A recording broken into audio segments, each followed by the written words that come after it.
मथुरा नगरी में उस दिन उत्सव का वातावरण था। अत्याचारी कंस का अंत हो चुका था।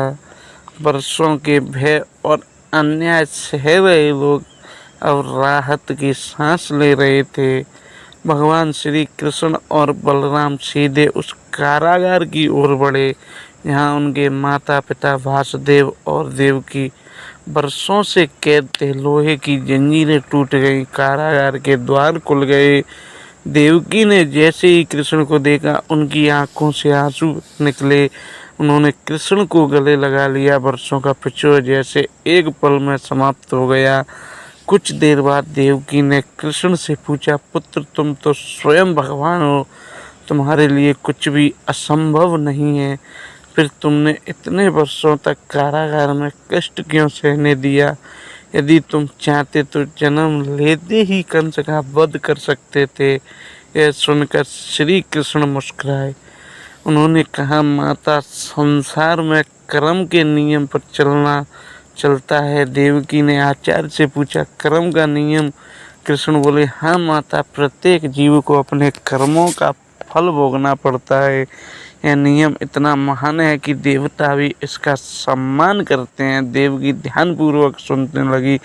कृष्ण बोले, क्या आपको अपने पूर्व जन्म की कोई बात याद है? देवकी ने कहा, नहीं पुत्र। तब कृष्ण ने कहा, पूर्व जन्म में आप अयोध्या की महारानी कैकेयी थी और पिता वासुदेव राजा दशरथ थे। देवकी आश्चर्यचकित रह गई। कृष्ण ने आगे कहा, जब भगवान राम को वनवास भेजा गया तब 14 वर्षों तक माता कौशल्या ने अपने पुत्र से दूर के वियोग का वही दुख आपको भी अनुभव करना था।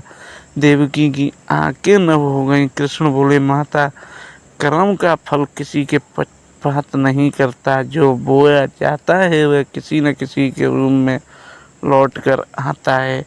देवकी ने पूछा, तो क्या मनुष्य अपने कर्मों से भाग नहीं सकता? कृष्ण ने उत्तर दिया, भाग नहीं सकता, लेकिन अच्छे कर्म करके अपने भविष्य को अवश्य बदल सकता है। उसके बाद श्री कृष्ण ने एक कथा सुनाई। एक गांव में दो मित्र रहते थे। पहला हमेशा दूसरों की सहायता करता और दूसरा अपने स्वार्थ के बारे में सोचता था।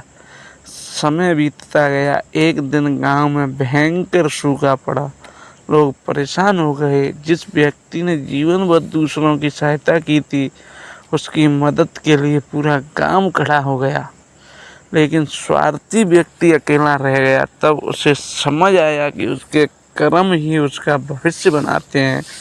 कृष्ण बोले, मनुष्य धन, बल और पद से महान नहीं बनता, वह अपने कर्मों से महान बनता है। देवकी ने पूछा, पुत्र, सबसे बड़ा पुण्य क्या है?